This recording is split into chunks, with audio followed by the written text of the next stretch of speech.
بسم اللہ الرحمن الرحیم۔ محترم محتشم بھائیوں اور بہنوں، السلام علیکم ورحمۃ اللہ وبرکاتہ۔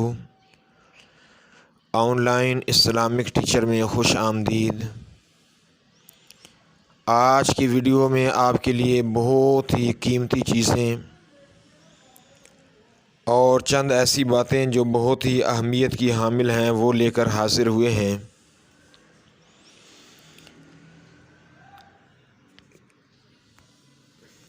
عمرہ کی سعادت حاصل کرنے والوں کے لیے، حج بیت اللہ کی سعادت حاصل کرنے والوں کے لیے جو اہمیت کی حامل چیزیں ہیں وہ لے کر آئے ہیں۔ اللہ رب العالمین کی بارگاہ میں دعا ہے کہ رب کائنات ہم سب کو بار بار مدینہ منورہ کی بعد حاضری نصیب فرمائے، بار بار حج بیت اللہ کی سعادت نصیب فرمائے۔ تو آج کی ویڈیو میں ہم آپ کو بتائیں گے کہ ایئر لائن میں جو آپ نے سفر کرنا ہے، کون سی چیزیں جو آپ ساتھ لے جا کر وہاں پر سفر کر سکتے ہیں،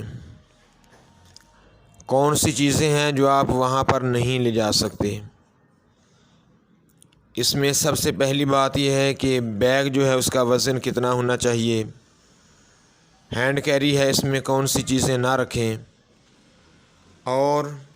5 ایسی چیزیں جو ضرور ساتھ لے کر جائیں، 3 ایسی چیزیں ہیں جو وہاں پر ہرگز نہ لے کر جائیں۔ انشاءاللہ العزیز اس کے بارے میں گوش گزار کریں گے۔ سامعین محترم، دیکھیے بیگ جو ہیں یہ 2 طرح کے ہوتے ہیں۔ ایک ہوتا ہے چھوٹا بیگ جو ہاتھ میں پکڑا جاتا ہے جس کو ہینڈ کیری کہتے ہیں۔ اس کا جو وزن ہے وہ زیادہ سے زیادہ 10 کلو ہونا چاہیے۔ اس میں لوہے کی ہر قسم کی کوئی بھی چیز نہیں ہونی چاہیے، مثلاً کینچی ہے یا نیل تراش ہے یا اور اس طرح کی کوئی بھی چیز ہے۔ یاد رکھیں کہ جو ہینڈ کیری ہے اس میں جو چیز آپ نے رکھنی ہے وہ لیکوڈ نہیں ہونی چاہیے، مثلاً پانی ہے یا سیرپ ہے، اور اس کا جو وزن ہے وہ زیادہ سے زیادہ 10 کلو ہونا چاہیے، اس سے زیادہ نہیں ہونا چاہیے۔ دوسرا جو بیگ ہے وہ بڑا بیگ ہوتا ہے جو کہ بک کرا دیا جاتا ہے، جو ایئر لائن کے نیچے جگہ ہوتی ہے وہاں پر اس کا وزن کر کے مشین سے گزار کر اس کو بک کر دیا جاتا ہے۔ اس کا وزن جو ہے کم از کم اس کی تو کوئی حد نہیں ہے، بلکہ زیادہ سے زیادہ یہ ہے وہ 30 یا 40 کلو ہونا چاہیے، اس سے زیادہ نہیں ہونا چاہیے۔ اس میں بھی ہر قسم کی لوہے کی چیز نہیں ہونی چاہیے، وگرنہ جیسے ہی وہ مشین سے گزاریں گے تو فوراً جو ہے اس بات کا پتہ چل جائے گا کہ اس میں لوہے کی کوئی چیز جو ہے وہ رکھی گئی ہے، وہ آپ کے لیے پریشانی کا باعث بن سکتی ہے۔ ایک اور بات یہ ہے کہ جیسا کہ ٹریول ایجنسی والے بھی آپ کو انفارم کرتے ہیں کہ جب بھی آپ کی فلائٹ ہے تو اس کا کم از کم 4 گھنٹے پہلے وہاں پر پہنچنا ضروری ہوتا ہے۔ پھر جیسے ہی آپ کی ایئر لائن ادھر جدہ میں پہنچتی ہے،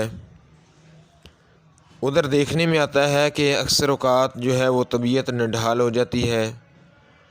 طبیعت ناساز ہو جاتی ہے۔ اس میں بہت زیادہ بات یہ ہے کہ آب و ہوا کا متغیر ہونا، بدل جانا، یہ بھی بات ہے۔ دوسری بات یہ ہے کہ تھکاوٹ کی وجہ سے بعض اوقات ٹانگوں میں درد شروع ہو جاتی ہے، نزلہ، زکام، سر درد، اس طرح کی چیزیں جو ہیں یہ پریشانی کا سبب بنتی ہیں۔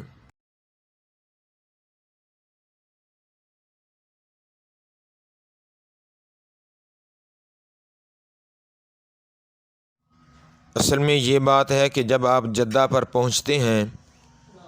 تو سفر کی وجہ سے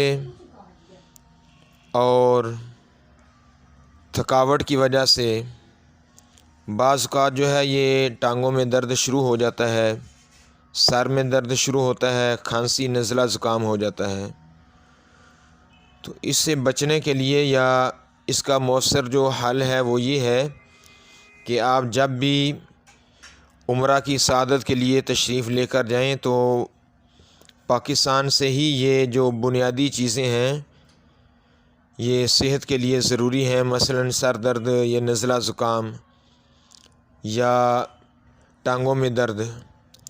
اس کی جو مؤثر ادویات ہیں وہ یہاں سے لے کر جائیں۔ تو وہاں پر اگر آپ یہی کسی میڈیکل سٹور سے لیں گے، مثلاً ایک سر درد کی ایک گولی بھی لیں گے تو آپ کو جو یہاں 5-10 روپے کی ملتی ہے وہاں صرف ایک گولی نہیں ملے گی، کوئی ایک ٹیبلٹ نہیں دیتا، وہاں پر وہ ایک پتا دیتے ہیں یا ایک ڈبہ پورا ہی دیتے ہیں، جو کہ ہمارے پاکستان کے 1500 یا 1600 روپیز بنتے ہیں۔ اس لیے ضروری ہے کہ جو کھانسی کا شربت ہے، سیرپ ہے، یہ بھی لے کر جائیں، اور معمولی جو بخار کی ادویات ہیں وہ بھی ساتھ لے کر جائیں، اور کوشش یہ فرما لیں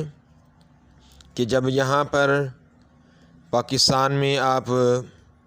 عمرہ کا ارادہ فرماتے ہیں تو اس سے چند دن قبل آپ جو ہیں وہ روزانہ پیدل سفر کرنا شروع کر دیں، کیونکہ ہماری عادت یہاں پر پیدل چلنے کی نہیں ہوتی، تو ظاہر ہے وہاں پر تھکاوٹ بھی ہوتی ہے اور کافی دنوں کی مشکلات بھی ہوتی ہے، راتوں کی نیند جو ہے وہ بھی ضائع ہو جاتی ہے سفر کے دوران، تو جس کی وجہ سے یہ پریشانی کا سبب بنتا ہے۔ ضروری امر یہ ہے کہ یہاں پاکستان میں ہی آپ روزانہ اپنی یہ روٹین بنا لیں کہ روزانہ 2-4 کلومیٹر جو ہے یہ سفر کیا کریں، کیونکہ جب